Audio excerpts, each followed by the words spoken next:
প্রত্যেক নবীকে আল্লাহ তাআলা একটা গ্রুমিং, একটা ট্রেনিং সেশনের মধ্য দিয়ে নিয়েছেন। সেটা কি? সেটা হচ্ছে সবাইকে আল্লাহ তাআলা শেফার্ড হিসেবে কাজ দিয়েছিলেন, রাখাল হিসেবে।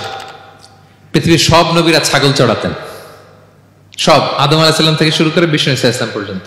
He started his first career as a shepherd. সুবহানাল্লাহ। ওনার প্রথম ক্যারিয়ার উনি রাখাল হিসেবে শুরু করেছেন।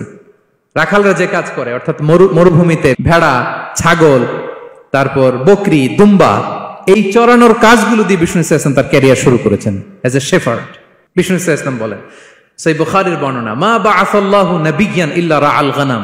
আল্লাহ তাআলা এই পৃথিবীতে এমন কোন নবী পাঠায় নাই যে নবীরা ছাগল চড়ায় নাই। সুবহানাল্লাহ পড়বেন না? সাহাবারা বললেন, ওয়া আনতা ইয়া রাসূলুল্লাহ, হে আল্লাহর নবী, আপনিও ছাগল চড়িয়েছেন? বিষ্ণু ইসা ইসলাম বললেন, নাআম, আমিও ছাগল চড়িয়েছি। ওয়া কুনতু আরআহা আলা কারারিত লি আহলি মক্কা। আমি অল্প কিছু মজুরির বিনিময়ে, অল্প কিছু টাকার বিনিময়ে, সামান্য কিছু পারিশ্রমিকের বিনিময়ে মক্কার লোকদের ছাগল চড়িয়ে দিতাম। সুবহানাল্লাহ পড়েন। কেন সব নবীকে দিয়ে আল্লাহ ছাগল চড়ালেন? এই ট্রেনিং সেশন, গ্রুমিং সেশন কেন? কারণ ছাগলকে একসাথে বসানো কঠিন।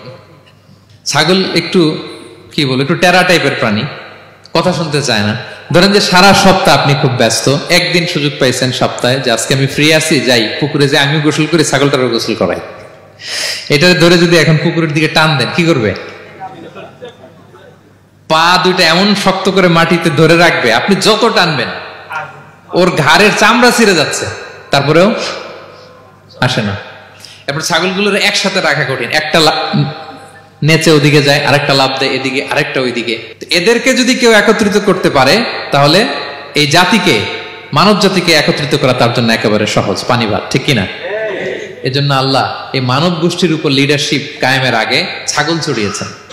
এবং যারা মরুভূমিতে ছাগল চড়ায়, যে শেফার্ড গুলো, যেই রাখাল গুলো, তাদের অনেক শক্তিশালী হইতে হয়। গায়ে শক্তি না থাকলে ছাগল চড়ানো যায় না, কিন্তু লাঠি নিয়ে হই হই করে পিছনে দৌড়াইতে হয়, নেকড়ের ছোবল থেকে ছাগলগুলোকে রক্ষা করতে হয়, বাঘ, নেকড়ে এগুলো থেকে বাঁচাইতে হয়। তার মানে এটা করার মধ্য দিয়ে এই জাতিকে কিভাবে জাহান্নামের আগুন থেকে বাঁচাবে, নবীদের ওই ট্রেনিং হয়ে যায়। সুবহানাল্লাহ। ছাগল এদিক ওদিক দৌড়াতে থাকে, এদেরকে যেমনি একত্রিত করতে হবে, নবীদের কাজও হচ্ছে মানব গোষ্ঠীকে ইউনাইটেড করা, একত্রিত করা। এজন্য আল্লাহ তাআলা মা বাআসাল্লাহু নাবিয়্যান ইল্লা রাআল গানাম, এই পৃথিবীতে এমন কোন নবী পাঠান নাই যে এই নবীকে দিয়ে আল্লাহ তাআলা ছাগল চড়ান নাই। সব নবীর মধ্যে এটা কমন।